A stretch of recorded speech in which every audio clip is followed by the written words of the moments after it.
And I'd like to welcome into our podcast Assistant Coach Ryan Sharbaugh. Ryan is the defensive coordinator for Missouri Basketball. He's been with Coach Dennis Gates since Coach took over at Cleveland State back in the day. So a man who knows the head coach pretty well by this point. We're really excited to have Coach Sharbaugh, and particularly for I'm sure there are a lot of fans out there who are as interested as I am in the defensive side of things. So we're going to get kind of nerdy on that stuff. Coach, welcome to the podcast, and how are you? Oh, I'm doing great. Thank you, first of all, for inviting me on here. I'm happy to join you, but no, everything's going great. We're excited to get this season rolling, I'll tell you that. You're probably as excited as we are. A lot of fans, I think, are very anticipatory of this season. Definitely a big bounce back year last year for you guys. Went into an off season, bringing back more production. I think than pretty much everybody in the SEC, which I know is kind of like a bit of a weird thing these days for teams to actually bring players back and not just have to start over new. Let's start by kind of talking about the summer. Like, overall, how has the summer been? How would you guys sort of like go about trying to replace, some of the production, big time production loss from Tamar Bates, Caleb Grill, a lot of seniors on the roster last year sort of helped you guys rebound. How did you go about sort of rebuilding what those guys provided for the team? Well, yeah, I'll tell you the probably the biggest thing that we lost in Tamar and Caleb was their vocal leadership. They really understood the program, but they drove our culture. They drove both the system, offense and defense, daily in practice, and they never took a day off. And that's probably the biggest thing that we lost from them. Production, I think we can fill a little bit. I think Coach Gates did a terrific job in the portal. We dove in there. We've got a couple transfers we're really, really excited about. We're going to take some jumps in a few areas. We may take a step back in a couple areas as well, but at the end of the day, I think we balanced a lot of it out. But their vocal leadership was incredible for us last season, and we've got some guys that are stepping up to the table for it. Mark Mitchell and Ant Robinson, obviously, two really, really strong pieces in the SEC last year, especially for us, obviously. But they've taken a jump. So, as leaders on our program. Well, I think that's going to be important, particularly for those guys were such fixtures in the rotation last year, and obviously having a terrific year, breaking out kind of as a sophomore. Trent Pierce being a little bit kind of up and down, but also a guy when he was playing well, sort of elevated what everybody else was doing. And as far as like getting those guys, to find a level of consistency, particularly with the guys who are juniors now, Ant and Trent in particular. Now that they've been kind of through the battle of what it's like, and the grind of the SEC, starting in January and finishing up in early March, and getting through all that, what sort of lessons do you think they're able to kind of take, from that, still having kind of breakout years, but hopefully being able to kind of take another step? Yeah, it's really helpful to have some guys that have been in the system. It's really helpful, and they've taken a jump in just understanding what we're looking for from a coaching staff and be able to communicate that to the guys, maybe help them, maybe stay a step or two ahead of each play and what is expected and what's coming. And then just to show our guys, show our newcomers, show our transfers exactly what it looks like, and they've been terrific examples already for the new guys. Well, I think it's also interesting, and looking at Ant and Mark in particular, because Mark is almost a guy that sometimes you maybe have to rile up, and Ant is on the other end where you have to kind of get him to dial it back a little bit. He's a very passionate guy, plays with a lot of energy. Sometimes that can get in the way of success for some guys, and Ant's not alone in that. He obviously dealt with some foul issues last year. But also kind of talk about the difference between coaching a guy like Ant, who is very much looking for that sort of back it off, and a guy like Mark who needs a little bit of ramping it up. Yeah, both of those statements are fair. What I do believe is I do believe Ant's going to get a little more respect this year from the referees, Mm-hmm. and also um, his emotion drives us. I mean, we need it. We need the passion. I mean, that's something this team thrives off of. Um, he's contagious in his energy, and we need that. We need that, and we don't want to pull him back too much. We really don't. Right. We want him to be a little more uh, I guess savvy in the aggression that he does have, and then yeah, he needs to just build some relationships with these referees a little bit as this season goes on, and I think we'll be really happy with having him out on that floor a little longer. But Mark, man, it's in there. That fire's in there, and I'd say it doesn't just come out. You're right. I mean, that's fair, but it is in there. And when he gets going, he can take it to a whole nother level. And so, um, yeah, that's something as a staff we're working and we're pushing each and every day. And he has taken a jump, though. He's taken a jump in that as a leader on the floor and as a passionate leader. So Well, and having a guy that's like already first team, all league, with still, more potential to sort of lift that ceiling even further is something that I think bodes well for for Missouri fans and for you guys as a program, as far as what this team can achieve this season. yeah, no, I agree. I'd say, I mean, you have Mark, but you also have Ant on the should be the lead candidate for defensive player of the year. You know, Mm-hmm. he's the only defensive player returning from the all defensive team for the SEC. So both of those guys we expect to continue to take big jumps. Well, and so that's probably a good place to sort of switch to some defensive talk, because a lot of what you guys do defensively, in particular with this with this roster, starts with Ant Robinson and Ant's ability to put pressure on the ball, to steer ball handlers in the directions that you want them to go. Like, as far as the philosophy of your extended pressure versus pressure in the half court, how important it is it or has it been for you guys when you're looking at a player's attributes to finding guys that are going to be able to put some, big time ball pressure on ball handlers? Yeah, it's huge. But also length in general matters, and I think you're going to see that in this roster, probably for the first time. That I mean, we'll see where we land. I think we should be the biggest team in the country. I don't know who else is really going to maybe compete as far as the size goes, but it matters for us. That length, the ability to kind of shrink the floor with with size, with wingspan, right? It matters for us. It helps us in any type of mistakes we make. It allows us to put immense pressure on the ball so that we have really good protection and rim protection behind us, and guys that can just kind of recover quickly. So that has been a focal point of our recruiting and building this roster.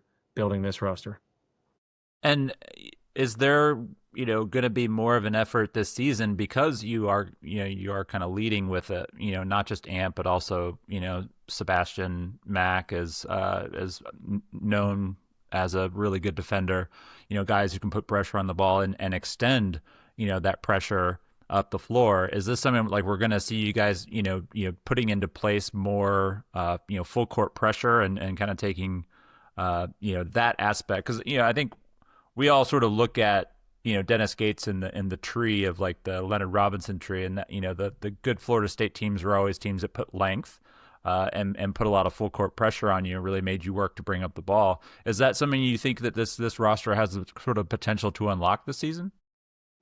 It does. That won't be the focal point of the of the uh, of the defense, though. It won't just be a full court pressure and getting too extended. Um, we're probably going to protect that paint and protect our rim a little more and make that more of a focal point. We're not going to lose too much of the on the line, up the line pressure in the passing lanes. We do want ball pressure. You will see that, but I don't think it'll come with a lot of chaos behind it. Um, I do think protecting our paint kind of moves up the list as far as as far as our defensive philosophy this season. Well, and I think that maybe goes, hand in hand with what we saw was maybe more of a shift to using that 1-3-1 or sort of like the Handing 2-3. amorphous 2-3. It's Right. sort of like how I've described it because it sort of looks like a 1-3-1 at times, but it sort of settles into like a 2-3, and there's different kinds of pressures.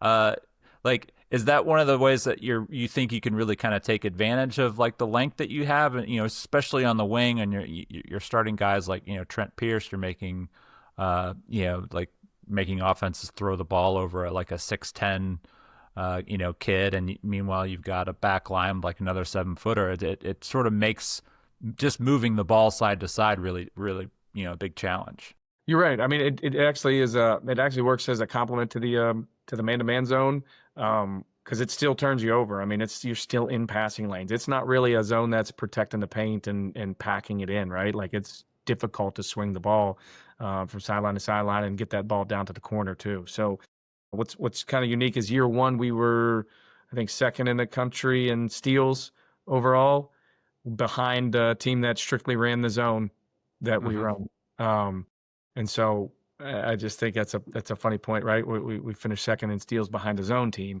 So we use that as a compliment. That's not necessarily to protect that paint as much. It kind of keeps our bigs down there, but at the same time, we still want to disrupt and turn you over. So, like, how does it work when you're attempting to to teach sort of like the differences in like how players are interpreting their job responsibilities or ball responsibilities, off ball responsibilities, when you're shifting from primarily a defense that I think a lot of people are familiar with is man to man, versus a zone, which is going to really switch up the way a player is approaching, like where they're supposed to be and what sort of area of the floor they're supposed to be defending.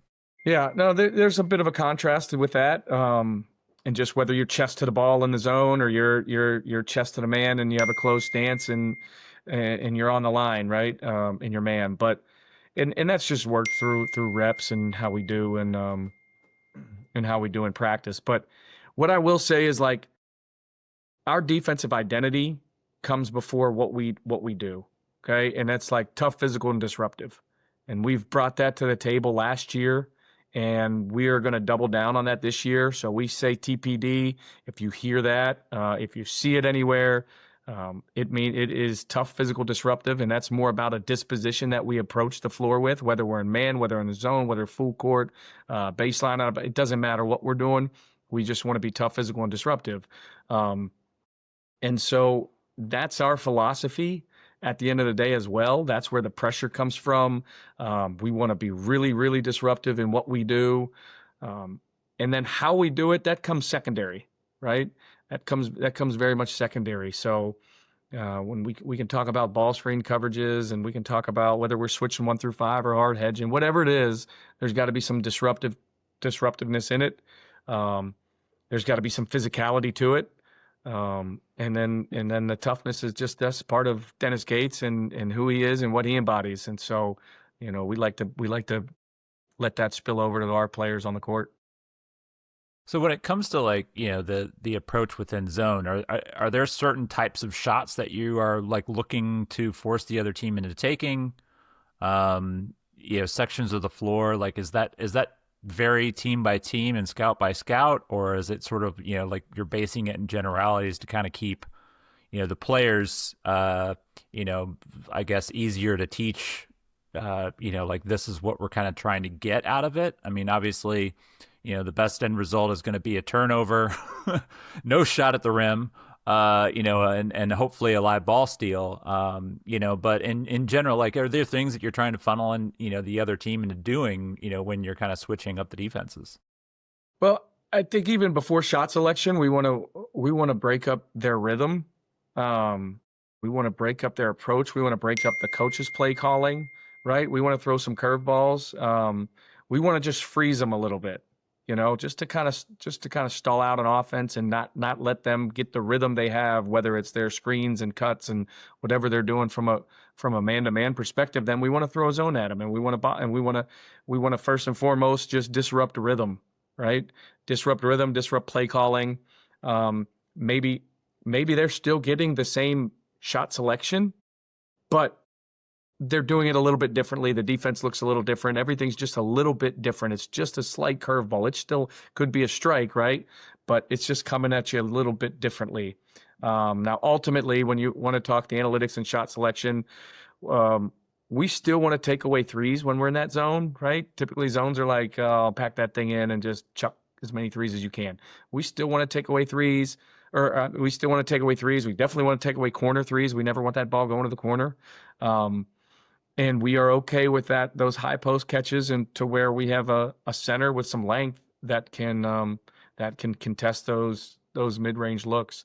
And that's the ultimate goal, I think, when you talk about our zone and what shots you're looking to give up, right? What are you giving up? And on top of that, I also think, having ball hawking guards, like Ant and hopefully kind of Seb kind of falls into that, but guys who can dig down on that high post and put pressure from the backside. We saw that, I think, one of the keys to the win over Kansas last year was, like Hunter Dickinson was never comfortable the moment he caught the ball, and a lot of that was just backside pressure from the guards just digging the ball out of his hands. Yeah. No, I agree with that. I think that was huge. I don't know how much zone we played at Kansas, but there was a big emphasis on we'll call it choke and dig, to being able to choke the post out and then dig it when he puts it on the floor. And so, but he was a huge key to that victory.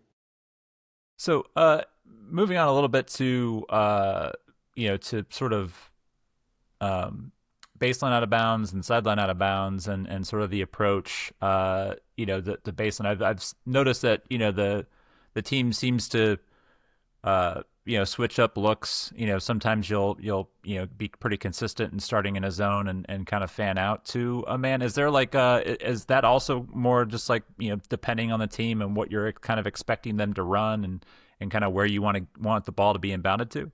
For that baseline out of bounds, we're probably 90% or more in that 1-3-1 slanted zone, and we call it deep.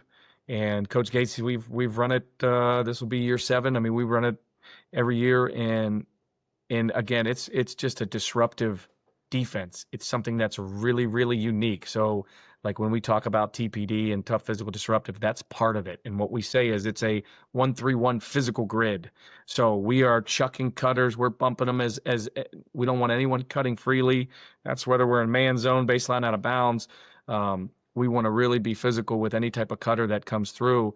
But that's a corner trap every time that ball goes to the corner.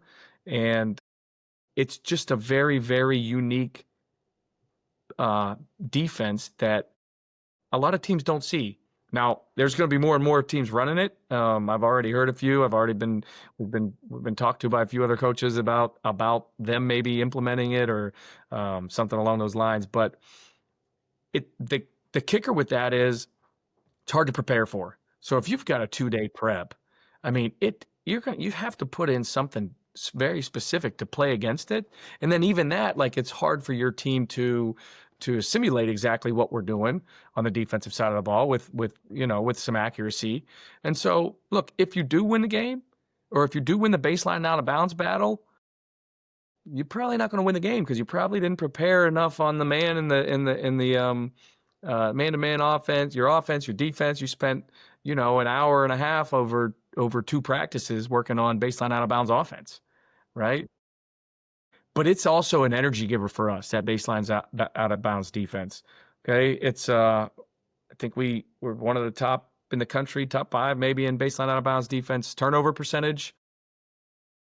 That kind of bodes to how we view defense overall. We want to just take the ball from you. Uh-huh. We love live ball turnovers, and that's one of the ways we get it is that baseline out of bounds defense. And a lot of the times, man, you just you're at a numerical advantage right off the bat because you've got an offensive guy standing out of bounds. And so you're running your fast break, and it's a 3-on-2, 4-on-3, whatever the case is, you've got numbers right off the bat if you can cause a turnover right off the rip.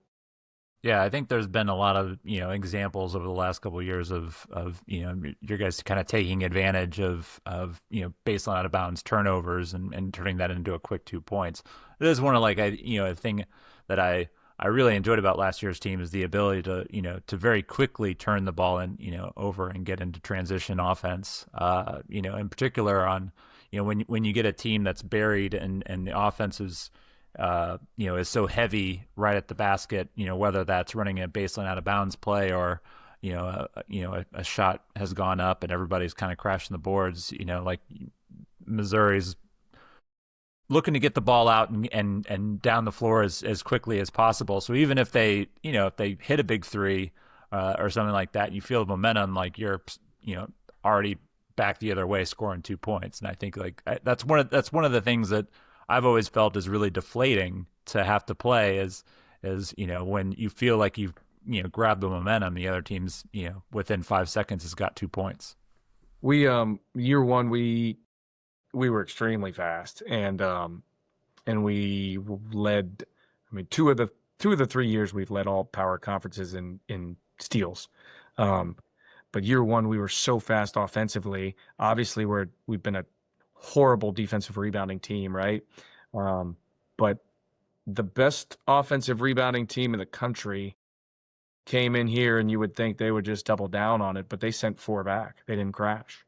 And we took a lot of pride in that, and just the ability to kind of force you to adjust because of our pace coming down in transition. So, but yeah. And I will say, I do think the defensive rebounding is something that is worth kind of talking about because it I think it was before the last season when I think if I remember correctly it was Dennis Gates was talking to maybe Rob Doster for a preseason preview and it was basically like do you want to win the rebounding battle or do you want to win 25 games was roughly the quote.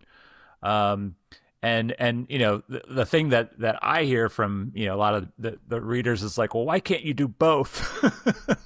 and so as far as the philosophy of one of the things that we have always tried to educate our readers and all that kind of stuff is a difference of philosophy and looking at points per possession, looking at defensive rebounding rate, but also looking at the number of shot attempts you're getting.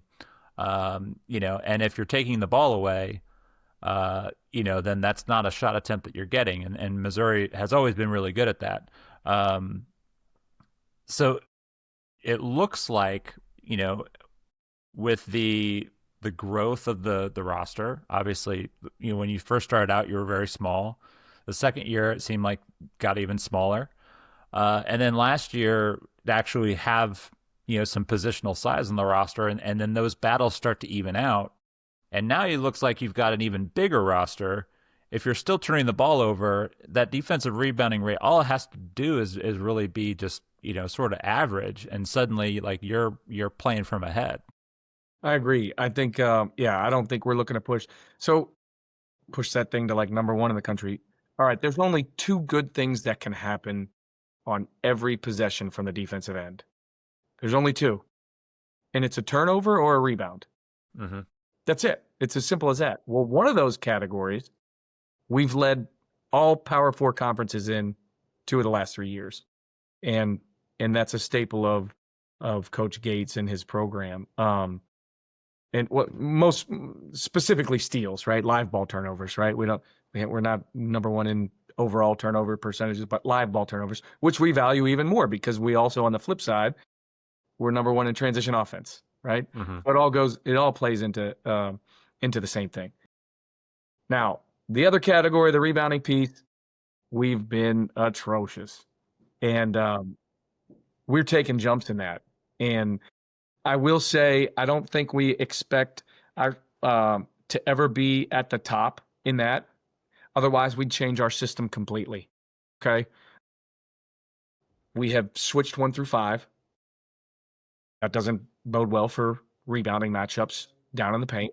Okay. But bodes well for disruption and steals and turnovers and taking coaches out of the game, taking players out of the game, taking point guards out of the game, canceling pick and roll offense, but not rebounding.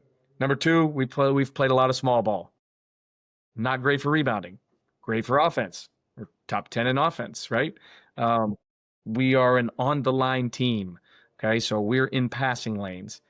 Well, what that does, if the ball's up on a wing and your man's in the corner, you're up the line on him. So when that ball goes in the air, it's a 50-50 shot. He's got low side, you've got high side. It is just a 50-50 shot on that rebound. So that doesn't bode well for being a terrific rebounding team. And then finally, we front the post. So now you've given up inside position for anybody around the rim. Okay, so I don't think the expectation for us is ever to be, and it sounds simple, right? For everyone to look at us, it's like, man, just rebound the ball. Why don't you? Well, I just gave you 4 reasons why we'll never be at the top of the conference in rebounding, the top of the country in rebounding. And if we wanted to, we would have to adjust our system, and then we wouldn't turn them over and get as many steals, and probably wouldn't be as fast offensively in transition as we are.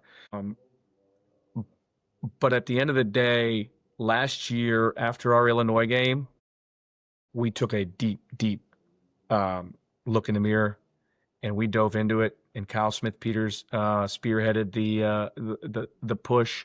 And I believe we started SEC play. I think we were like top 4 in the conference in rebounding as it started. We trickled off at the end. The last 6 games were really rough for us in SEC play, but for a while there, we were sitting in the middle of the pack.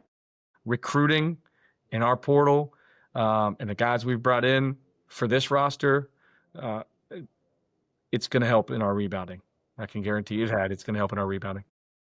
Well, yeah, and I would say like I've always been a believer in ball pressure in front of the post because I've, like if you're trying to get the ball in towards the rim, like it's really difficult to do that, when you are highly pressured. Like you can throw your pass in there, but it's not going to be as accurate than, if you're throwing against like a pack line defense and guys are playing off and playing behind.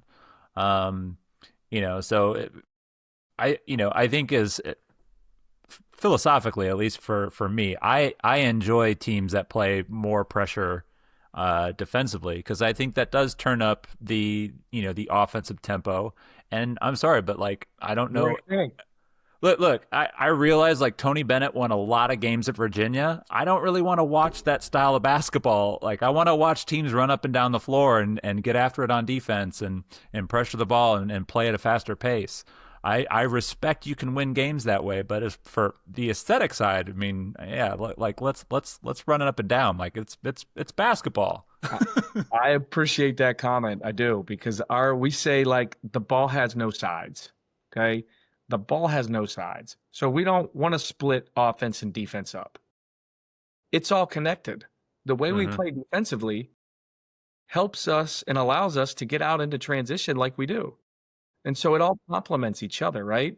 And as fast as we play offensively, we're going to turn around. We're going to crash 5 guys now, and we're going to try and speed you up just as much on the defensive end, and then put pressure on you on the offensive end. And so, I appreciate that comment. I think, sure, yeah, we can do it, no problem. I actually worked for one of the best pack line coaches. He's won over 500 games. Coach Gates and I, we've talked about it, but like, that's not what we want to do. Not what we want to do. We want to win ball games, and we want to win the way we want to win.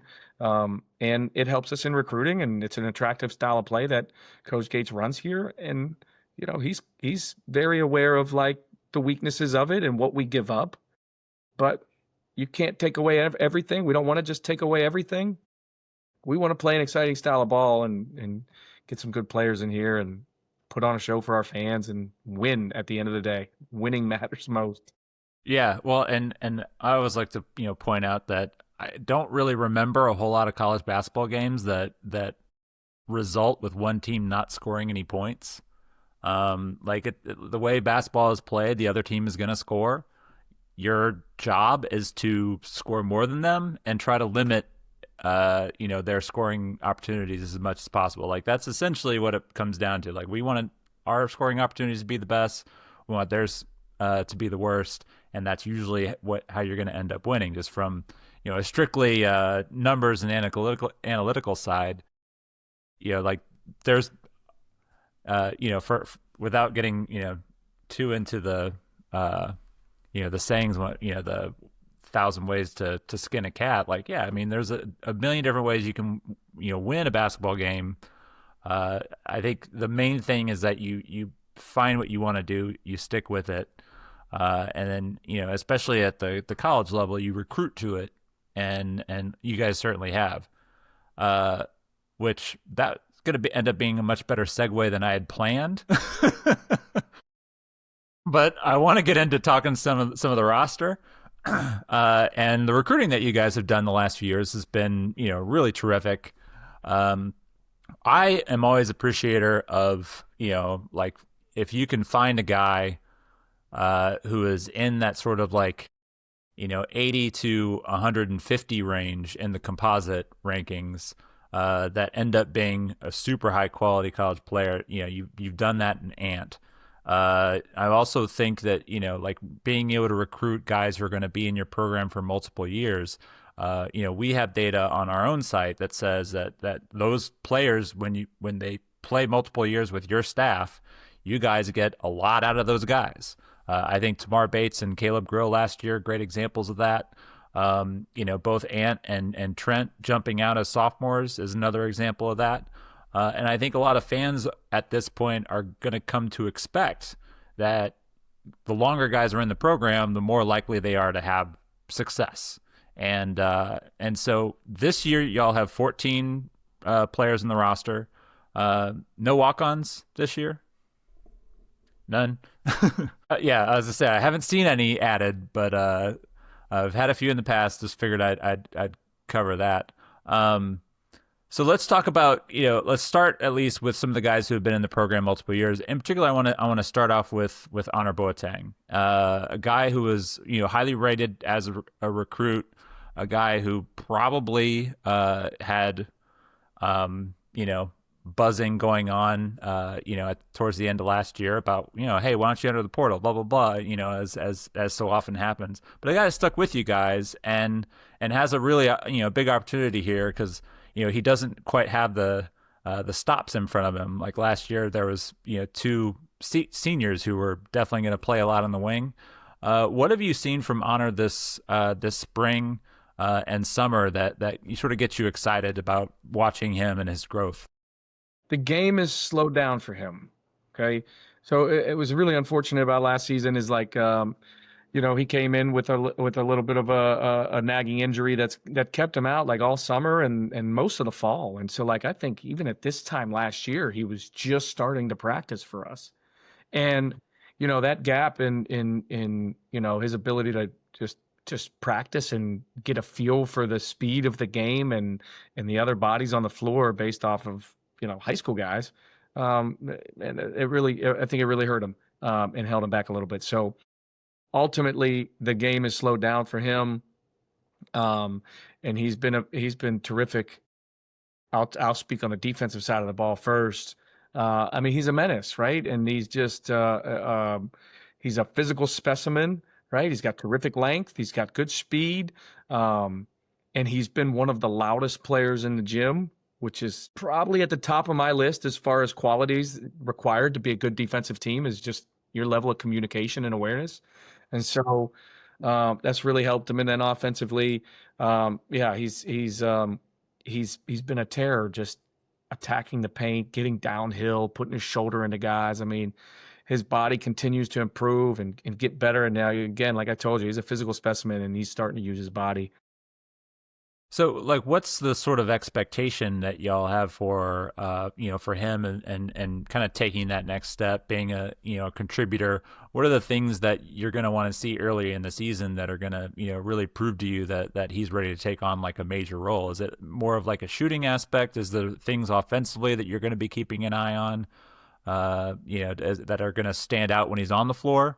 Versus, I mean, I think we all can believe that he's probably going to be pretty good defensively regardless. Yeah. Yeah. And again, everything I say is probably biased, so it's all gonna lean toward the defensive end of the floor. But I do believe that for Coach Gase, the quickest way on the floor is to defend your tail off. And there's always going to be a spot for you at that point. But if you can defend and rebound, you're going to find minutes in his program. If you bring a certain type of disposition, right? If you bring that TPD that we've talked about, you're going to find minutes. You're going to find minutes playing for Coach Gates, and he values that, right? A lot of what we do offensively, our number one strength is transition. He excels there. There's no problem there. I think offensive rebounding is going to need to be a huge piece for him this year, and just his ability to run violent routes, to attack the glass, and then utilize his body and his physicality on the offensive side of the floor.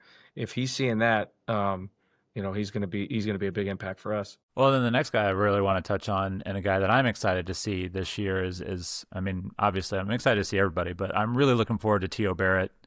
I loved watching T.O. play in high school. Like, his tenacity on defense is, something that I don't think a lot of players understand at that age, how to play with that level of intensity. I thought he would have a pretty smooth transition to college basketball because he had already understood the intensity side of things. I did think last year that when he was on the floor, he often played really well, but there was still a lot of decision making that he needs to kind of clean up. What are the areas that you've also seen from T.O. this offseason that have stood out for you? Yeah, you got a good eye. I can tell you that. You've got a really good eye. T.O. has been terrific this summer, this offseason, in his preparation. Don't be shocked if he gives us a Ant Robinson type jump, freshman to sophomore year. I think he's working towards that. I think he's kind of earning that jump, that ability to step in and make the jump. Now, again, last year he got on the floor defensively, right? His closeout versus Walter Clayton at Florida was kind of his was a pivotal moment for him, and so that's continued. Taking care of the ball, turnovers are going to be big for him, as far as making that jump for us. But I mean, that's if he cleans that up, he's really hard to stay in front of. There's not too many guys that can defend him and keep him in front. He's been terrific in ball screens. He's terrific in transition. He is a leader on the defensive end of the floor, and we're really excited about T.O. as well. How's the shooting coming along? Really well. It Yeah. is really well. Yeah. I don't think you're going to be able to just dare him to shoot at all. And he's putting a lot of time into it, and he's worked with Coach Gates one-on-one. And I walked into the gym one day a little while ago, and I just said, "Hey, man, what are you doing there? Where'd you get that at?" He's like, "Man, Coach Gates." I was like, "Oh, really?" And yeah, I mean, it looked really good. So confidence is going to be huge for that at the end of the day, because what he's doing looks really good. The reps that he's putting in looks really good, and so as long as he's continuing to gain confidence there, no problem. Yeah, I think I always liked the way the ball came off his fingers from the free throw line. So I always, thought it shouldn't be too much for him to extend that. And I think that's usually, one of the things that most people look at, like, how's he look shooting free throws? Even if, like, he wasn't always as accurate, like, it's coming off your fingers good, which usually means you just need to get in the gym more, and get a few more shots up. True. No, it's true. I think you're accurate. And then shot selection is going to matter for, like, for shooting. I mean, shot Yeah, selection always matters for shooting. I mean, if you want yeah. you want the ball to go in, make sure you take a really, really high quality shot that's not contested and you're on balance. And, is it off the dribble or is it catch and shoot? Like, what? I mean, all of that goes into play. So, and Coach Yeah, Klein does a great job on that. yeah, we talked to Klein last year. I think about, like, I love the phrase, like, we shoot strikes, which I can't remember if that was him or Gates or somebody on a broadcast that said Gates said it, but I just love that phrase. Throw It's strikes. just like, if your feet are set and the ball's in your shooting pocket, like, take the shot. Yeah, like, let's not mess around. I really like that phraseology. Yeah. So next on our list is the other sophomore, even though he's technically a redshirt freshman. I know Trent Burns had the foot surgery. Was that a stress fracture? I think to correct that. Is he back to practicing or still on the outside? Are you gonna withhold on that? You can say we're gonna withhold. I'll probably go hold on that. I don't know what Okay. he'll here or not. I'll be honest with him, Well, so but let's talk about Trent pre-season then, or pre-surgery, and sort of like what you were seeing from him. Obviously, like the size, the length is a big factor. A guy there aren't many 7'5" guys, particularly who can move. Um, that are walking through college basketball. So you know, Trent being ready to contribute, are you guys kind of expecting a similar jump that we're hoping for Honor and T.O. to see kind of him on the floor and really impacting the game? yes, definitely. He is scary. I mean, he's just scary. Some of the stuff we see him do, I mean, we walk out of the gym or walk out of practice just like, I mean, baffled. And it's just like, how is that possible? Last year was terrific for him. He put on 40 pounds and didn't had zero increase in his body fat percentage. Wow. And it's a shame because it's just like you can't. It's even hard to tell that you put on. You and I put on 40 pounds. No offense. And someone's gonna see it, but like his is just. It's just got limbs and arms and legs for days that just you couldn't even tell he put on 40 pounds, right? But he did, and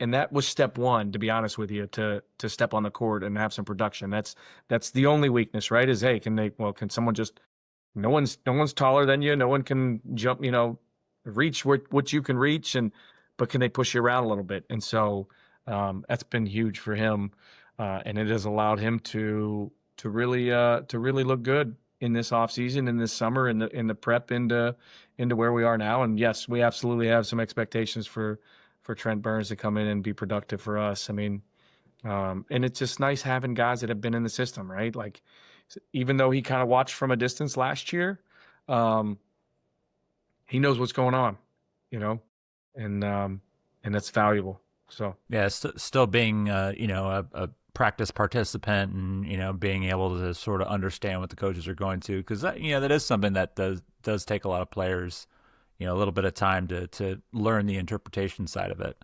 yeah, So I think he's got that's advantage. and like he's extremely skilled. Um, he shoots it well. He passes it well. He makes good reads. Offensively, defensively, he's versatile. He's not just like, oh, he's got to sit back and drop coverage and park his butt underneath the rim. No, I mean, he can get up. He can hard edge ball screens. He can drop coverage. Like he can switch emergency if he needs to for you know 15 seconds or whatever, or one possession. It doesn't matter. So he's got a ton of versatility on both ends of the floor, and yeah, we're excited for him. Yeah, I'm excited to see what he looks like on the floor as well. I think of all the additions in that freshman class, last year he was the one that really kind of stood out to me as maybe being the most exciting to sort of see how it all comes, or not how it all comes together, but if it all comes together and like what he could be like that. I think that's exactly the kind of guy that maybe like a fully formed Connor Vanover, like a couple of Yeah, years ago, and I think like that's part of it. yeah. No, you get a couple years, like you said it earlier. I mean, just the retention. You get a couple guys that have been in the system it's really really valuable, and so we've been able to be with him now. I mean, it's a year and a half at this point, so um, you know, I think I'm expecting some good things. Well, in year two for Jacob Cruz also. Yep. Don't want to forget about our only super senior, Jacob Cruz. Um, One of our guy that writes for our site, Matt Watkins, always, he calls him my little brother because I'm also about 6'6" and was known for 3-point shooting back in the day. I didn't quite have the tattoo art that That's gonna be my next question. yeah, I do now. I do now, but yeah, Okay, like at okay, that's it. yeah, when I was like 20, yeah, what's he, 22, 23? Yeah, I didn't get any of that going just yet. But Cruz obviously like one of the things that I think we preached was it does take guys who are transitioning from a lower level, and him, and also transitioning from junior college, 2 years ago. It usually takes those guys a little bit of time to kind of get going. He seemed like a guy who really found himself. Once about the time SEC play hit, maybe a little bit before that, and really kind of found his stride. He looked like the kind of player that we sort of expected to see earlier in the season. Like as Cruz kind of taking another step forward and being the kind of complete player, are people right in making their comparison to hoping that he could maybe kind of be a similar guy to what Caleb Grill provided last year? Yeah, we would love for him to hit that stride, and again, year two helps, and you said it. I think it's when guys come in, and they transfer, and it just his whole thing was like shot making, right? And that's what the fans, everyone's sitting here about, evaluating. But we have to tell them when they put all their eggs in that basket, it's never going to work out well for them, right? You miss one or two shots, and you're losing every other aspect of the game, and you're hurting yourself out there. And so I think that was the big jump. And Coach Klein spent a lot of time with him, just talking him off the ledge on like his frustrations of like made and missed shots. And as soon as he got over that, and Caleb Grill was the exact same way. He did not shoot the ball well for us when he got here. I mean, he didn't. And it's just like, well, this is my role. I mean, these guys come in like this is supposed to be my role. No, it's not supposed to be your role. You're supposed to be a ball player for us. You're supposed to be able to guard and sit in a stance and rebound and block out when you need to block out, right? And like run the offense how it needs to be run. And we worry about made and missed shots later, right? You're supposed to be, digging in and we call them EGBs. You're supposed to hunt some EGBs, energy generating behaviors. We got a whole list of them. And if you're doing those things, everything else will come to you. Well, I think we all saw at the end of the season, Cruz settled in, and I don't know. He had a stretch. He was shooting 47, 50% in a stretch of games. I mean, he was really dangerous, and he was a good weapon for us. And so he's done that. He's also jumped in the weight room as well. He's put on some really good weight, some really good muscle.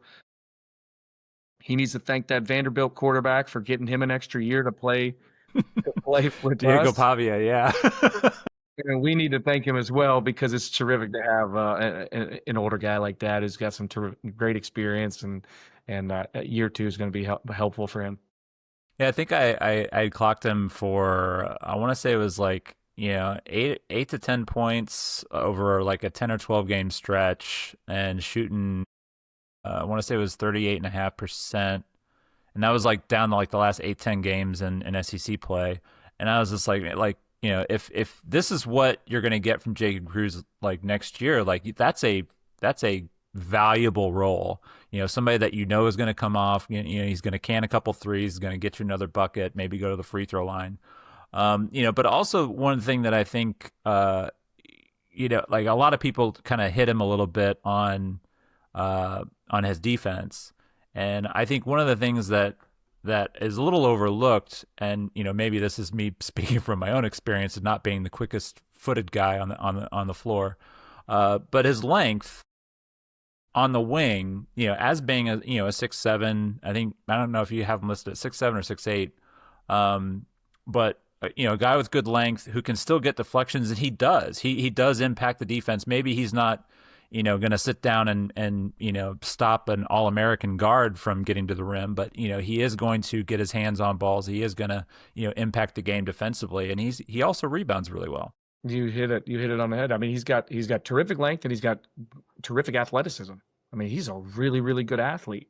And again, I think it's a little probably unfair that last year we're switching 1 through 5, and so sure. I mean, do we expect him to guard like the elite SEC point guards? That's unfair. I mean, it's just unfair, but it's what we do. I mean, it's the position we put him in sometimes. And so maybe that is a little more glaring than it really should be if we keep some matchups and things like that. And so, I mean, we didn't really talk much about that defensively, but we may keep matchups a little more this year, right? I mean, we may not need to switch 1 through 5 as much this year. And we may like our rim protection staying at the rim now. So I think that'll benefit Jacob Cruz as well. But even if not, he can contest shots, he can rebound, he can stay in front. He's got good length to be in passing lanes, and he's really working at it. So he's taking it. He knows. Well, I know we've kind of gone a little over time, but we haven't actually touched on any of the transfers. So we'll maybe have to kind of turn this into a little bit of a quick hitter here. Yeah. But the first one, like we did talk a little bit about Sebastian Mack and sort of what he brings. I think a lot of people are expecting a pretty large role from him starting out. What have you seen from Sebastian and sort of his implementation into the roster and the lineup so far? He is an ultra competitor. And so seamlessly, he stepped into this program with Dennis Gates and just brought in a tenacity on both ends of the floor. Like he's got really, really quick hands. And offensively, man, he just applies a lot of pressure to any defender in front of him. I mean, he can go down and he can get his own basket, and got great speed. But what stands out more than anything is just how tenacious of a player he is, and an ultra competitor. And it's funny because it's just, I think Coach Gates, and again, I know you wanted this to be a quick hitter, but I have to mention this. We can go as long as you need, Coach. Such a great job of just like, I think there's a couple things as far as the roster goes. I think development is huge for us. I think recruitment is extremely important, but he recruits the guys we have on the roster first, right? And so that's why you mentioned something about honor, maybe leave it or not. But the last point I want to make is the environment that he builds here. And so sometimes just a change of environment is all it takes. And I think Sebastian, we're going to see that just a change of environment, just playing for Dennis Gates in this system, in this program, the relationship he has with Coach Gates, and that he is going to continue to grow with Coach Gates, is going to allow Sebastian to be, a really, really strong player for us. Well, the next player that I think and maybe I'm not the only one who's noticed this, but it seems like there's one transfer who has hit the Mizzou social media maybe more so than anybody else, and that is Sean Phillips. And maybe it's just because that dude dunks the ball a lot, but there have been a lot of clips of him, all off season dunking the ball a lot, and so I want to kind of talk about him because if you believe in kind of some of the different analytics sites. He is one of the least valuable guys per evanmia.com's BPR, which is the Bayesian performance rating, which is supposed to measure like both offensive defense. Most of his hit was on the defensive end, but there's no doubt that Sean is a incredibly talented player. So what are the things that you guys are looking to do with Sean as far as the approach to the game, how he's able to sort of, keep that impact and really be able to hit both sides of the floor? We haven't had a player like him. And I don't know where he came from. It's a shame we haven't had him more than just this year. But it was Arizona State, by the way. Yeah. Yeah. But was he there? The analytics that they're saying really say he really wasn't there. Yeah. I'll be honest with you. Yeah, because those you could say that for a lot of the guys on Arizona State's roster last year. It just those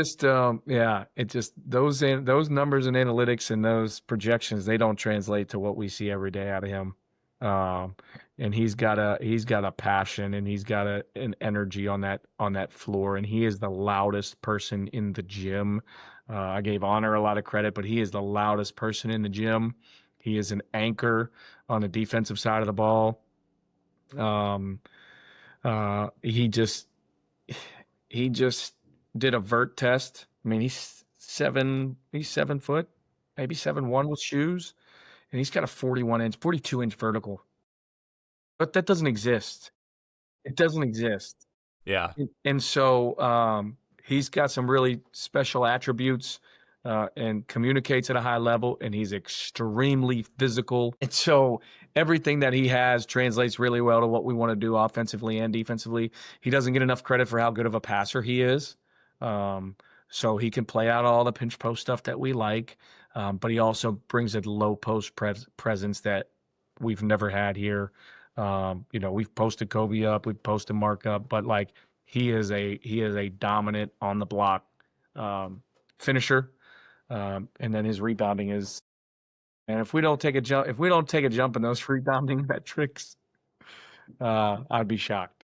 So the other big guy, Luke Northweather, coming home. A little bit of I don't want to say a little bit of a different player than Sean Phillips. A lot different of a player than Sean Phillips. He's more of like your skilled stretch ball five, a guy who has shown that he can stretch the floor and hit shots from outside. What are you guys looking to get from Luke, Northweather this year? Yeah, I think just the change up, right? Of having to guard a Sean Phillips or someone, on a block and then having to keep up with Luke. He's nonstop on the floor on the offensive end as well. Like he's nonstop. He doesn't just go park it in the corner and hit some shots. He's involved in actions. He's creating actions nonstop, whether he's pick and popping or short rolling or just cutting off the ball. So he's been really impressive for us, and we're glad to have him home. Yeah, yeah. And coming back home, he is a Missouri kid, and another Missouri kid, Javon Porter. Obviously, I don't think there are many people that are watching this who are going to need an explainer on who Javon Porter is. How excited were you guys to be able to bring Javon back into the fold? Forget excitement. We're angry we haven't had him for the other 3 years. I don't think he'd be here if we had him for more than 1 year. But I think he'd be at the next level. He's been really really impressive for us, and the way he's approached practice every day. I mean, he's been leading us in rebounding. He's an excellent shot maker. His defensive awareness is really good. He's a high IQ player. I mean, obviously basketball runs in his family. So like he's walked in and we've watched film one-on-one and he understands every bit of it and he can see a play or two ahead. And so I don't think he gets enough credit for what he does on the defensive side of the floor. I think a lot of people think he just like stands out there and just, he's big and shoots threes, and that's the furthest thing from the truth. So he's been really, really good for us. Well, and I do want to also touch on the freshman. Obviously, Aaron Rowe is a guy who was really highly touted. It sort of tumbled down the rankings a little bit. But, it doesn't necessarily mean that, what made him so highly regarded to begin with is gone. I know there are a lot of things that you all like about him as a player and sort of like what his future is. How's he been this offseason for everybody? So Aaron has like just weapons that no one has, and his speed is incredible. Okay. He's the smallest guy on our roster. He's probably the best athlete on our roster. Like Sean Phillips got a 42-inch vert, but Aaron Rowe is jumping as high as him. I mean, he can fly, and his speed is really, really good. And so he gives us a really nice balance of just being able to get up and ball pressure you, things we've talked about, just being an absolute like gnat, a pest on the ball. And he can cover a lot of ground. So he doesn't have the same length and height and size of our guys, but his athleticism is through the roof and his speed is unmatched. So, it's like at first it's like, oh man, hey Rowe, we got some big dudes out here. Well, he doesn't miss a beat. He doesn't miss a beat at all because his speed makes up for, any type of that. And it's just like guys that have been smaller their whole life, well, they're used to someone trying to post them up or someone trying to bully them and back them down. And so it's like he's got more toughness than, anyone else is when it comes to that. And it's just like, hey, I've been doing this my whole life. Like you're not about to just sit down here and post me up. So that's a breath of fresh air. And we've been really pleased with Aaron. And then I think the last guy that we need to talk about then is Nick Randall, Butta as they call him. You guys got him listed at 6'9", 240, which means he's definitely packing on the the pounds and getting bigger and stronger. Is that enough to kind of get him onto the floor early this year? Because I mean he has a lot of the elements that you guys look for in that 4 spot. Yeah, he does. I'll tell you what, he's a really, really smart player. And I think that's probably his superpower is just like his awareness, his ability to communicate. He's a really good passer. So he does a lot of that pinch post stuff for us offensively and defensively. He can communicate, 1 or 2 plays ahead, 1 or 2 actions ahead. And so I think we might need to adjust the weight a little bit. He's been grinding, and he may have trimmed down a little bit as well. But coming out of Ashawn, he's been really, really well coached. I mean, he slid over after like 3 state championships and went to AZ Compass to change it up a little bit as well. So he's got a lot of good coaching and seen some good competition too. So he's been pretty seamless in coming on. But we do have one more guy to add to the mix. Who'd I miss? Jayden Stone. Oh yeah, Jayden. I did skip over him in the transfers. He's I had it coming. sorted by year, and I think I just missed him. Jayden Stone. There are a lot of questions about Jayden because he's a guy that is sort of like this mystery box because he didn't play last year. Yeah. And he was on a really horrible team the year before and put up great numbers there. So what could we expect from Jayden? He's a dark horse. He is that because he's the unknown man. He's the masked man. Like no one really knows what he's really about. They've seen some good numbers from him on an offensive on a bad team, but at the end of the day, I think he gives us a level of energy on the floor that like is similar to how hard Caleb Grill played. His cutting ability, what he does on the defensive side of the floor, flying around. He was known at 2 stops ago at Detroit for, scoring the ball and just a microwave scorer. And he can do that. He can do that, but he can do a lot more than that. I mean, he's just one of the most active players we have. And he has come in, I think with a major chip on his shoulder to kind of show the world that and kind of show the world who he really is. Because like you said, no one really knows. And I think he understands that. And so he has kind of brought that mindset, and his activity levels has been terrific for us. Well, Coach, I appreciate you kind of going through everybody there. I know, like when we were setting this up, I was sort of shooting for about 45 minutes. We're about 20 past that. But I'm also partially to blame because, like, once you get me talking about hoops, man, it's hard to stop. Like, it's. No, it was good. It was. I'm glad. I'm glad we needed to touch on everyone. We're really high on our roster this year. We think we'll take a jump defensively. We really do. Maybe the perimeter shooting that Grill and Bates brought isn't quite to that level. I mean, we were really strong from that 3-point line last year, but I think you're going to see a lot more power out of us and a lot more of a paint presence. Protecting it on the defensive end, but also assaulting it on the offensive end of the floors. Yeah, I think collectively, like, the free throw rate for everybody on the roster, if you just sort of combine it all together, you guys would be on pace to, shoot about, 1,500 free throws or something like that.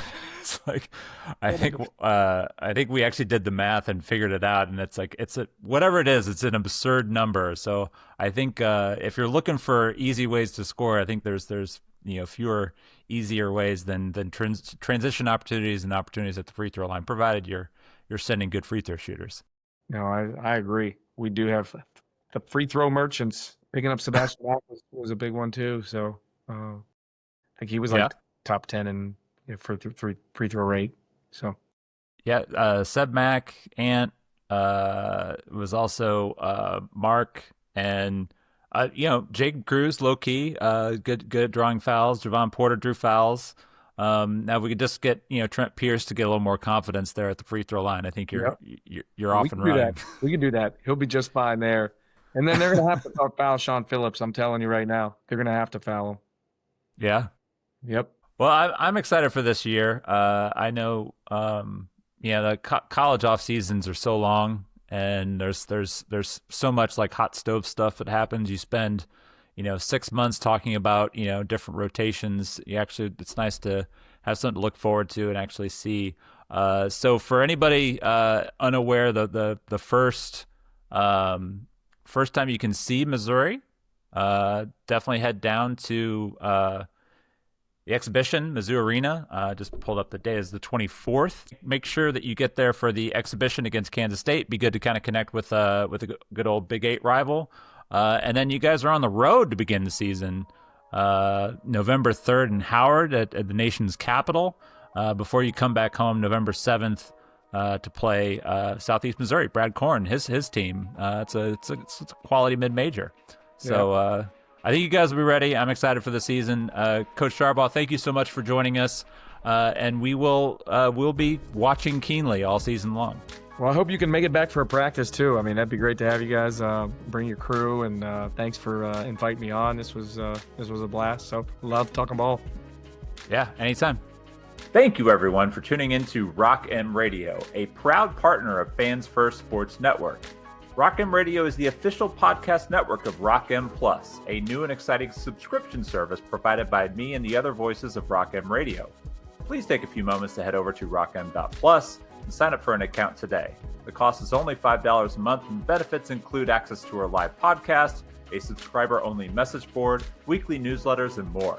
If you enjoyed this episode of Rock M Radio and would like to see more just like it beamed directly into your personal device, make sure to click the subscribe button below and tell your friends. Our podcast feed is available through the Apple Podcast app for iPhone, Google Podcast app for Android, whatever app you listen to your podcast. You can also find Rock M Radio on Spotify. If you're looking for a podcast about your favorite team that is not the Missouri Tigers, Fan First Sports Network is your answer. A full podcast network loaded with the team-specific podcasts covering Major League Baseball, the NFL, NHL, NBA, MLS, and more. And we'll be back with more episodes of Rock M Radio coming to you soon.